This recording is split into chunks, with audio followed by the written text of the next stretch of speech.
Hola, el día de hoy vamos a hablar de funciones de lenguaje. Este es el último tema del módulo 1. Bien, estos son los objetivos de la lección. Primero, que el estudiante conozca la teoría de las funciones del lenguaje. Sobre esa teoría ya hicimos una lectura. Y segundo, que el estudiante haga una reflexión sobre los múltiples usos de la lengua, de tal forma que considere esta teoría a la hora de hacer textos. Digamos que a la hora de producir un texto, en un ámbito más profesional, porque recuerden que de eso se trata la universidad, de convertirnos en profesionistas, tenemos que pulirnos, somos como diamantes en bruto. Entonces tenemos que pulirnos poco a poco y una habilidad básica que todo el mundo tiene que dominar independientemente de la carrera que esté estudiando es la competencia lingüística, porque el lenguaje es lo que nos permite comunicarnos con los demás. Ya lo vimos, ya nos quedó muy claro después de todas estas lecciones. Ahora, ¿por qué vamos a considerar la teoría de funciones del lenguaje? Bueno, digamos que a manera de introducción vamos a decir que para hacer un texto de manera sesuda, de manera consciente, de manera más formal, tenemos que atender a esto. Para escribir un buen texto hay que considerar el fondo y la forma. ¿Sí? Las cuestiones de la forma las vamos a ver en los módulos siguientes, son todos los aspectos que tienen que ver con la estructura de los textos, eso de que tienen que tener introducción, desarrollo, conclusiones, bibliografía, referencias y no sé qué. Y la otra cuestión que tiene que ver con la forma es la manera en la que redactamos, es decir, las cuestiones de redacción y ortografía. Pero también está la parte del fondo. Y con la parte del fondo nos referimos a la intención que tiene cada uno de ustedes a la hora de elaborar un texto. Y eso es lo que se refiere a este tema, a las funciones del lenguaje. Entonces vamos a empezar por responder esta pregunta. Vamos a hacernos todos esta pregunta. ¿Para qué nos comunicamos? ¿Para qué nos comunicamos? Bueno, según Roman Jakobson, que ha sido uno de los lingüistas más famosos de toda la historia, uno de los más influyentes, describe él la teoría de las funciones del lenguaje, pero vamos a aclarar un punto, esta teoría no es original de él. O sea que ya había al menos un par de estudiosos que ya habían planteado que los seres humanos usamos el lenguaje con distintas intenciones. No sé, porque uno podría decir que pues sí, todos los días usamos lenguaje, hablamos, escribimos y tal, y que siempre lo usamos para lo mismo, pero no, en realidad dentro del uso del lenguaje podemos identificar estas funciones. Hay teóricos que dicen que hay 3 funciones, otros que dicen que son 5. Roman Jakobson es quien hace la teoría de las 6 funciones del lenguaje y esa fue la teoría que se guardó, digamos, para la posteridad. No sé, es la teoría más aceptada por la comunidad de lingüistas y en general por las personas que se dedican a la comunicación. Entonces, para Roman Jakobson hay 6 intenciones a la hora de hablar. Cada que una persona va a comunicarse, es decir, esté inmerso en este proceso comunicativo, va a tener una de estas intenciones, que se refiere a la función referencial, o a la función fática, o a la función emotiva, o a la función poética, o a la función apelativa, o a la función metalingüística. Esto desde luego que suena súper teórico, pero como les digo, digamos que una forma de empezar a distinguir y a clasificar los textos, distinguirlos unos de otros, es precisamente por fijarnos al tipo de función que tenga cada texto. ¿Sí? O sea, cada texto tiene una intención distinta y eso es justamente lo que vamos a ver. Bueno, primero vamos a hablar de la función referencial. Recuérdenlo, función de lenguaje, funciones de lenguaje simplemente se refiere a la intención que tengas al abrir la boca, al momento de hablar. Esa intención que tengas se va a clasificar, según Roman Jakobson, en 6. O sea, hay 6 intenciones, 6 momentos en los que nosotros usamos la lengua. Primero que nada está la función referencial. Yo la llamo función primitiva del lenguaje. ¿Por qué? Porque es la principal. Es decir, si observamos el reino animal, los animales justamente se comunican en primera instancia para sobrevivir. Y esa comunicación que tienen, es decir, avisarles, por ejemplo, a los otros que hay peligro, por ejemplo, un lobo cuando empieza a aullar, que llama a sus congéneres, ¿por qué los está llamando? No los está llamando para contarles un chiste, no los está llamando para decirles cuánto los quiere, los está llamando para sobrevivir, para decirles que acá hay alimento o que él necesita ayuda, ese tipo de cuestiones. Por eso es que la función referencial es la primitiva del lenguaje en todos los seres que nos podemos comunicar, ¿sí? Está presente esta función referencial, también llamada en algunos textos función informativa, cuando transmitimos información que se supone que el receptor no tiene. O sea que es información nueva. Recuérdenlo, en este proceso comunicativo, nosotros como emisores tenemos un software, por así decirlo, nuestra cabecita, nuestra área de Broca. Ese software se llama lengua, se llama idioma. Con esa vamos a armar un mensaje, pero cada que armamos un mensaje tenemos una intención, que puede ser cualquiera de estas 6. Cuando se supone que vamos a transmitir información nueva a ese receptor, esa información que se supone que no conoce, eso es la función referencial, ¿sí?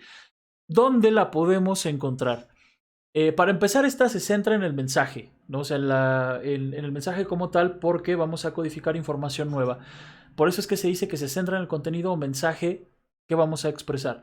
Y se puede encontrar en los libros de texto, en las revistas, en los periódicos, en las enciclopedias, en horarios, en calendarios, todo lo que nos dé información. Por ejemplo, si ahora mismo yo, que soy muy desubicado, quiero saber qué día es, pues voy al calendario y ahí me va a decir qué día es. Eso es función referencial.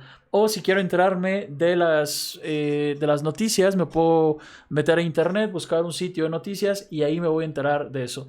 Si yo quiero saber cuándo sucedió la Segunda Guerra Mundial, puedo agarrar una enciclopedia, un libro de texto de historia, ahí me va a dar esa información. Eso es función referencial. ¿Sí? Todo lo que me dé información, datos curiosos, como por ejemplo este de acá, todo lo que es información nueva, eso es función referencial. La segunda función de la que vamos a hablar es de la función fática. La función fática también se conoce como la función de la conversación, conversacional. Porque esta se refiere a cuando abrimos el canal comunicativo o cuando lo estamos rescatando, manteniendo, algo así. Recuerden que en el proceso comunicativo existe un elemento que se llama ruido, que se refiere a todas las interrupciones que puede tener el discurso. Cuando tú estás conversando con alguien, cuando estás hablando con alguien por teléfono, escribiéndole por el chat o cualquier cosa, puede haber una interrupción. Si estás en Facebook y estás mandando mensajes y se te va el internet, eso es ruido. Si yo ahora mismo estoy grabando mi video y se pasa una ambulancia haciendo ruido, no me deja seguir grabando, eso es el ruido, ¿sí? O si yo estoy hablando con alguien y ese alguien está enamorado o enamorada y está pensando en su crush ahí, si le hará caso, si no sé qué, eso también es ruido, porque la comunicación no está siendo efectiva. Es decir, yo estoy tratando de decirte algo, pero tú estás pensando en tu crush, entonces eso es ruido. Entonces, como sabemos, el hablante sabe que existe el ruido o simplemente sabe que para llegarle al otro tiene de menos que saludar. Ahí está empleando el lenguaje en la función fática, en la función relacional, ¿sí? Se ve en los saludos, en las despedidas o en preguntas tipo ¿me entiendes? ¿Me escuchaste? ¿Sigues allí? Es decir, es lo que hace que te asegures como emisor que el canal está funcionando, o sea, que realmente está pasando la información por ese canal, ¿sí? O cuando haces preguntas, porque el hecho de hacer preguntas, tú le haces preguntas a otro para mantener una conversación, ¿sí? O sea, para que te dé información nueva, pero tiene que ver con una conversación, ¿no? Entonces, por ejemplo, en esta escena súper famosa, súper típica, donde Iron Man le pregunta al Capitán América, ¿lo sabías? En esta pregunta de ¿lo sabías? Ahí está la función fática.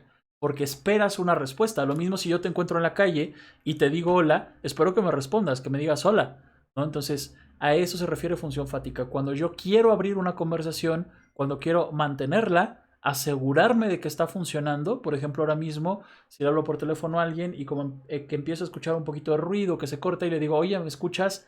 Eso es función fática. Esa pregunta es función fática. Si le digo adiós, hasta luego, eso es función fática.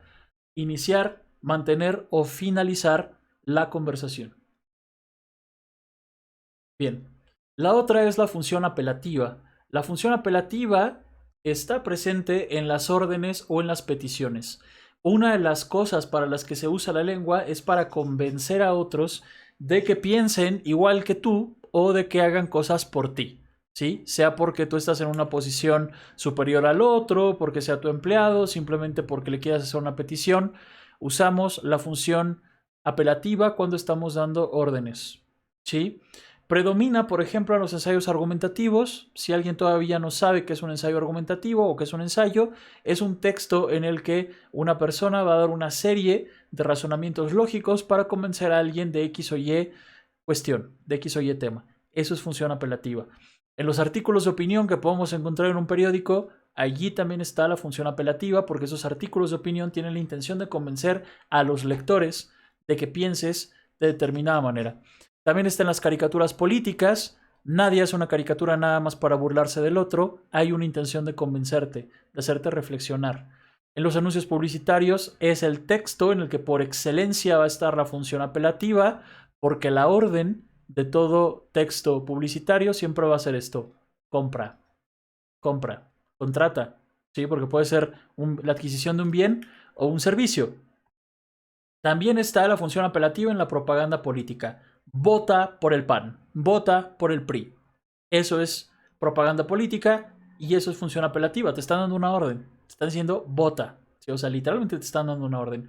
Y en las cartas petición también, ¿no? Estos documentos en donde nosotros redactamos una petición, literalmente, eso es función apelativa. Y esta, desde luego, se centra en el receptor y aquí es donde tienes que poner mucha atención.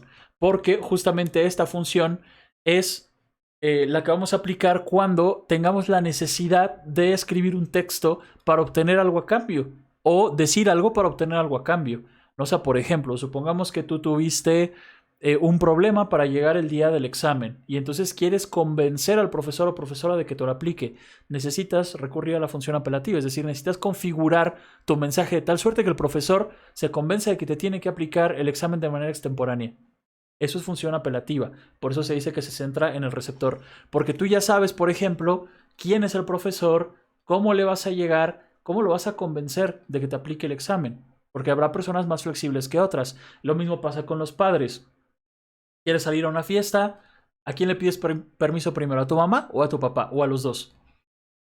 Siempre que vas a hacer una petición, que quieres que el otro te haga algo por ti, necesitas centrarte en el receptor. Estás ahí inmerso en el proceso comunicativo y estás usando la función apelativa. Por ejemplo, acá en este meme, sobre el 2020, ¿no? Este salió después del terremoto. ¿Podrías dejar de intentar matarnos por tan solo 5 minutos? O sea, esta pregunta de ¿podrías dejar de hacer esto? Eso es función apelativa, ¿no? Lo que pasa es que la lengua española tiene una modalidad verbal que es el modo imperativo. Lo que pasa es que casi no lo usamos, por lo menos en español de México, porque tenemos una tradición servil. O sea, nos cuesta trabajo hacer órdenes, dar órdenes, ¿sí? Si te fijas en cómo pide un español en una cafetería o en un restaurante, es diferente a cómo lo hace un mexicano. Un mexicano le va a decir al mesero: ¿podría traerme el menú? ¿Sí me puede traer un café? En cambio, el español le va a decir al mesero: sírveme un café, dame un café, tráeme el postre. O sea, le va a dar la orden, no le va a preguntar si puede. Los mexicanos hacemos eso. Preguntamos: ¿puede traerme el menú? ¿Podría? ¿Sería tan amable de X o Y? Al fin y al cabo estamos haciendo peticiones o estamos dando órdenes, pero de manera indirecta. Sí que tenemos una modalidad verbal para hacer órdenes, lo que pasa es que a los mexicanos nos cuesta mucho trabajo hacer eso por nuestra educación. Nos han enseñado a ser agachones y serviles. Sí, y esto es desde la conquista. La función emotiva. ¿Qué es la función emotiva? Bueno, según Roman Jakobson, también usamos el lenguaje para expresar sentimientos. Y es obvio, ¿no? Los seres humanos somos muy propensos a decirle al otro te quiero o te odio. O a decir cómo nos sentimos, ¿no? Me duele la cabeza, me duele el brazo, me duele la pierna, necesito ir al baño, quiero irme de vacaciones, ya quiero que acabe la clase. Eso es todo lo que sientes, las emociones, los sentimientos o los deseos. Cuando tú lo manifiestas, estás usando la función emotiva. ¿Sí? Es decir, es cuando usas el lenguaje para expresar los sentimientos que sean, ¿sí? Sentimientos, emociones o deseos. Por ejemplo, acá que dice: amor, te amo con todo y tus defectos. Cuando tú dices palabras como te amo, te odio, te quiero, me caes bien, me caes mal, estás expresando emociones. Eso es la función emotiva. Estás usando el lenguaje para expresar lo que sientes.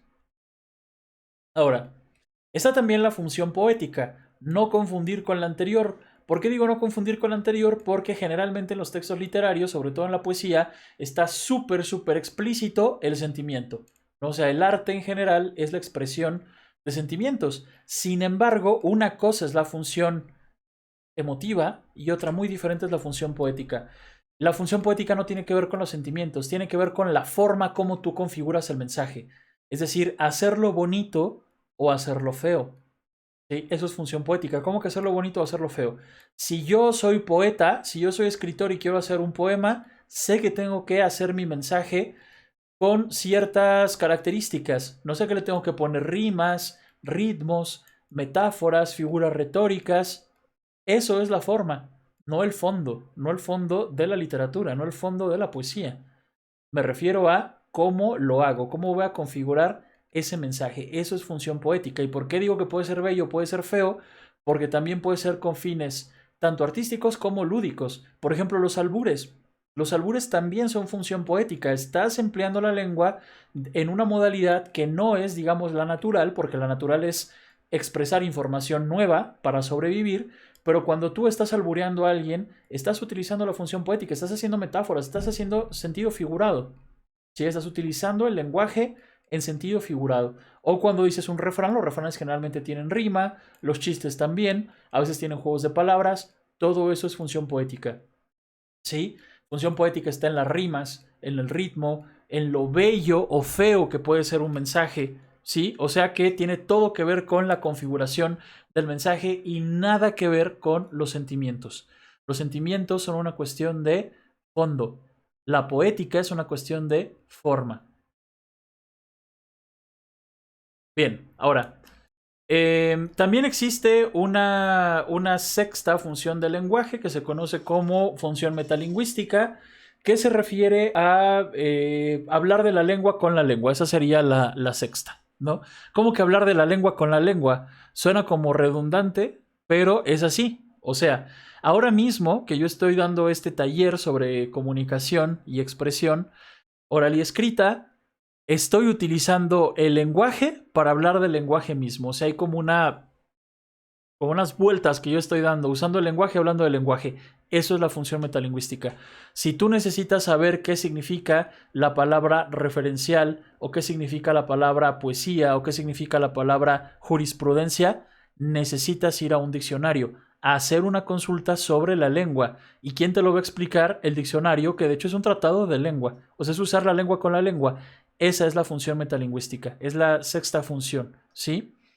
Bien, ahora que ya sabemos todo esto de las 6 funciones del lenguaje, vamos a poder identificarlas en los textos, ¿no? O sea, la próxima vez que ustedes se acerquen a un texto o que vayan a configurar un texto, siempre acuérdense de que hay 6 intenciones que puedes tener. Desde luego que de manera teórica las estamos viendo por separado, pero hay muchísimos textos que tienen todas. Bueno, no todas, pero a lo mejor 2 o 3 sí tendrán, ¿no? Entonces, tenemos que reparar en esto, ¿no? En la intención que tenemos, en la situación en la que estamos envueltos, en nuestro contexto, porque para eso vimos lo del proceso comunicativo. Tiene todo que ver con la redacción de textos y con la expresión que vayamos a hacer en X o Y situación. Entonces, ya que tenemos esa teoría, las 6 funciones del lenguaje, bueno, aquí en mi diapositiva me faltó la metalingüística, pero bueno, eso ya les expliqué qué es. Vamos a leer 6 textos cortitos. Vean, este es el primero. Este que ves, engaño colorido, que del arte ostentando los primores, con falsos silogismos de colores, es cauteloso engaño del sentido.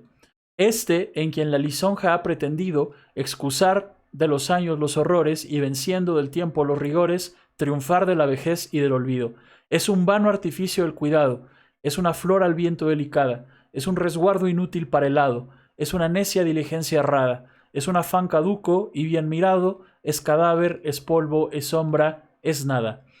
¿Qué función del lenguaje creen que tiene? Pausen el video, piénsenlo bien y ahorita me dicen. Bueno, lo dicen tipo Dora la exploradora, yo hablando y ustedes contestándole a la tele, así. ¿Ya lo pausaron? ¿Ya regresaron? Muy bien. Bueno, pues esto es un poema de Sor Juana Inés de la Cruz. Como podemos ver, tiene algunas cuestiones de forma muy distintas a cómo hablamos en la vida cotidiana. Sentido rima con colorido, primores rima con colores, pretendido rima con sentido y con colorido, luego está horrores que rima con primores, etcétera. Es decir, este texto tiene rima, tiene una manera muy particular de configurarse en la cuestión de la forma. La forma es la rima y la otra forma es el verso. Está escrito en verso. en lugar de estar escrito en prosa. Y además está dividido por estrofas, ¿sí? Y además tiene cierto ritmo. Este que ves engaño colorido, que del arte ostentando los primores, con falsos silogismos de colores, es cauteloso engaño del sentido. Este en quien la lisonja ha pretendido, excusar de los años los horrores, y venciendo del tiempo los rigores, triunfar de la vejez y del olvido. Eso es el ritmo, ¿sí? Eso que parece que el lenguaje, que la entonación va como así, así, así, así, eso es el ritmo. Más la rima y todo eso, aquí podemos concluir que la función que predomina en este poema es la función poética. Hubo un artificio por parte de esta mujer, Sor Juana Inés de la Cruz, que quiso hacer un texto que tuviera ritmo, que tuviera rima, que estuviera dividido en versos y en estrofas. Eso es función poética, ¿sí? Y si yo ahora mismo les hiciera un chiste, eh, muy probablemente si en el chiste tiene un juego de palabras, ahí también tendría la función poética. Es decir, no todo tiene que ver con el arte, sino más bien con la forma como tú estás configurando este mensaje, de tal suerte que tenga cierto efecto, que puede ser artístico o puede ser lúdico, como en el caso de los chistes y los albures. ¿Sí? Ahora, si yo, a mí ya se me olvidó mi clase de curso taller de expresión oral y escrita, de comunicación oral y escrita, ya se me olvidó. Todo lo que dijo Gibran se me olvidó. Y yo llego a mi segundo, tercer cuatrimestre y mi profesor me pregunta qué es el lenguaje y a mí ya se me olvidó. Ah, necesito irme al diccionario de menos. Entonces voy a buscar la palabra lenguaje, el concepto de lenguaje, y me lo va a explicar el diccionario. Adivinen con qué. Pues con lenguaje. Entonces, el hablar del lenguaje con el lenguaje, eso es la función metalingüística. Lo mismo pasa en tu clase de inglés o en tu clase de francés. La maestra te va a enseñar cómo funciona el portugués o cómo funciona el francés utilizando la misma lengua. Eso es la función metalingüística, la capacidad que tiene la lengua de hablar de sí misma. ¿Sí? Y a diferencia de todas las lenguas que existen, perdón, de todas las ciencias que existen en el mundo, que en una ciencia vamos a tener dos cosas: el objeto de estudio y los instrumentos de estudio.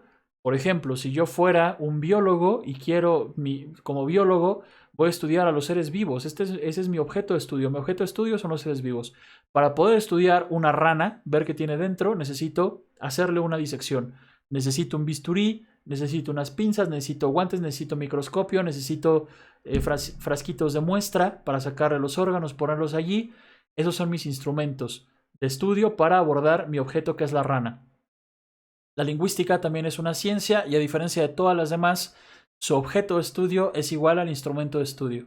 El objeto de estudio de la lingüística es la lengua y el instrumento de estudio de la lingüística es la lengua. ¿Sí? A eso se refiere con función metalingüística, la capacidad de hablar de la lengua con la misma lengua. ¿Sí? Entonces, en los diccionarios y en las gramáticas, en las clases de inglés, en las clases de español o en esta misma clase, estamos utilizando la función metalingüística. Hablar del lenguaje con el lenguaje. ¿Por qué no se puede de otra forma? Ahora, ¿qué tenemos aquí? Por ejemplo, aquí dice, escuchen, CDMX recibe tercera dosis de vacuna contra COVID. El refuerzo se aplicará a adultos mayores de Tlalpan a partir del 7 de diciembre. Y luego dice, los refuerzos llegaron a CDMX. Una tercera dosis de la vacuna de AstraZeneca contra COVID-19 será aplicada a partir de este 7 de diciembre en la alcaldía Tlalpan. El refuerzo se aplicará únicamente a adultos mayores de 60 años y aplicará el siguiente calendario de aplicación según la primera letra del apellido. A, 7 de diciembre, BC, 8 de diciembre, DEFG, 9 de diciembre, HIJKLM, 10 de diciembre, NNOPQR, 11 de diciembre, STUW, VXYZ, 12 de diciembre. ¿Qué está haciendo acá? Me está informando. ¿Sí? Me está diciendo que CDMX va a recibir una tercera dosis sobre el COVID. Eso yo, que soy el receptor, yo no lo sabía. Mi emisor fue este periodista de acá, Oscar Steve. Él fue el emisor, configuró este mensaje para darme información a mí. Esto es función informativa, es la función referencial, porque me está dando información nueva que yo desconocía. Incluso este anuncio que dice un celular a 329, desde 329, eso es información, eso también es función referencial. O sea, yo estoy viendo una información aquí, ¿sí? Entonces eso es función referencial. Ahora, vamos por este texto. Dice, Me he querido mentir que no te amo. Roja alegría incauta, sol sin freno, en la tarde que solo tú detienes. Luz de morada sobre mi deshielo.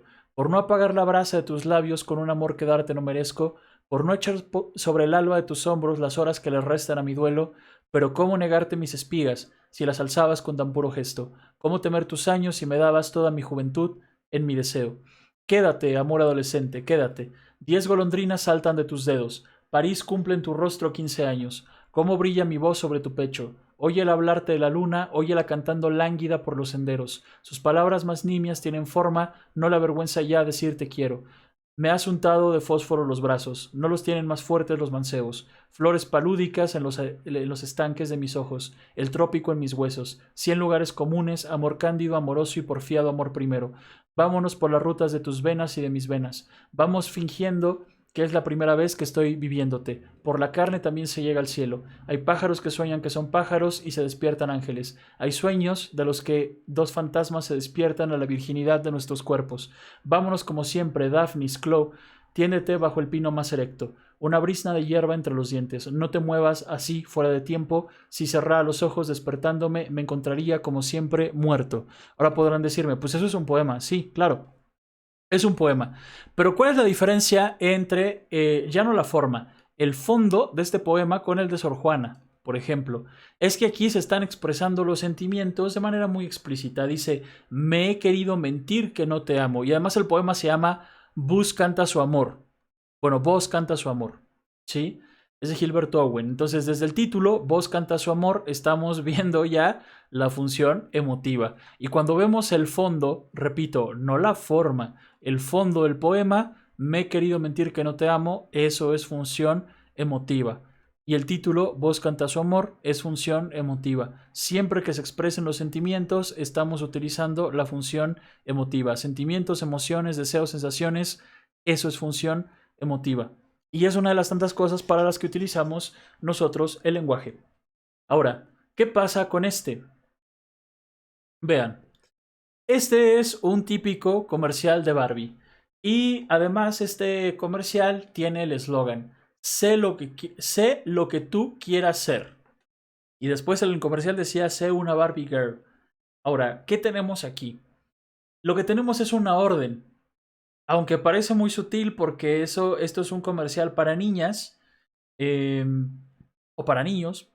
Pero bueno, es un comercial de un juguete. Dice, sé lo que tú quieras ser. Es una orden, te están ordenando. Y ya lo había mencionado, en toda la publicidad se dan órdenes. La orden de la publicidad siempre va a ser compra, contrata. ¿Sí? Entonces acá está muy explícito en el eslogan, sé lo que quieras hacer, es una orden. ¿Sí? O sea que es la función que nos da las órdenes, la función apelativa. ¿Sí? Es la que está presente en toda la publicidad. No hay publicidad sin función apelativa. Desde luego que la publicidad también tendrá que tener función referencial, porque por ejemplo un comercial te puede dar el costo del producto, te puede decir las novedades del producto, y eso desde luego que es función referencial, cuando te hablan de información nueva, pero la orden está ahí implícita. Compra, toma 2 litros de agua al día. Bonafont. ¿No? Entonces ahí estás hablando de órdenes. Eso es la función apelativa. ¿Y qué pasa, por último, con este de acá? Vean. Dice, hola, hola, hola, soy yo otra vez. Quiero regresar, por favor, vamos a volver a intentarlo. Y ella le dice, adiós. Entonces, ¿qué función está acá? Es la función relacional. ¿Sí? Es la función fática. ¿Sí? Que les digo que es aquella en donde estamos empezando una conversación, manteniendo una conversación o terminando una conversación. La función fática va sobre el canal. Mantener e iniciar o terminar la conversación. El decir hola, el decir adiós, el decir hasta luego, el preguntar si me estás escuchando, el preguntar si me entendiste, eso es función fática o relacional. ¿Sí? Bueno, entonces ya tenemos todas nuestras funciones de lenguaje en textos. Ahora lo que nos queda hacer es que vamos a considerar, ya con todo el panorama que tenemos, proceso comunicativo, qué es el lenguaje, qué es la lengua, cómo usamos el lenguaje, esto lo vamos a llevar, no lo vamos a dejar en la teoría porque la teoría realmente ahora mismo no nos sirve de mucho, lo necesitamos llevar a la práctica, es decir, que esto nos sirva para mejorar el tipo de comunicación que tenemos todos los días. O sea que cada que nosotros configuremos un mensaje, vamos a considerar los elementos del proceso comunicativo. Yo soy un emisor y estoy utilizando cierto código. Ah, pero ya me debo de acordar que no siempre todas las personas van a conocer el mismo código que yo. Si yo soy un estudiante de derecho y voy a hablar con mi hermano o con alguien que no sabe nada de derecho, yo no puedo empezar a decirle un montón de palabrejas que solamente se usan en mi área, o si yo, por ejemplo, soy administrador de empresas o lo que sea, si empiezo a hablar de las cosas de mi área, tecnicismos de mi área, con una persona que no me conoce, no me va a entender nada. Necesito forzosamente reparar siempre en el código. Reparar además en quién me está escuchando, porque yo no sé si mi receptor tiene la misma información que yo. Entonces el contexto es importante, el emisor es importante, yo soy el emisor, quién es mi receptor, en qué contexto estoy, para qué voy a usar la lengua. Va a ser función fática, va a ser función emotiva, función poética, un combinado de varias. Todo eso importa a la hora de elaborar textos. Hay que tomarlo muy en cuenta. ¿Sí? Con esto concluimos el módulo 1.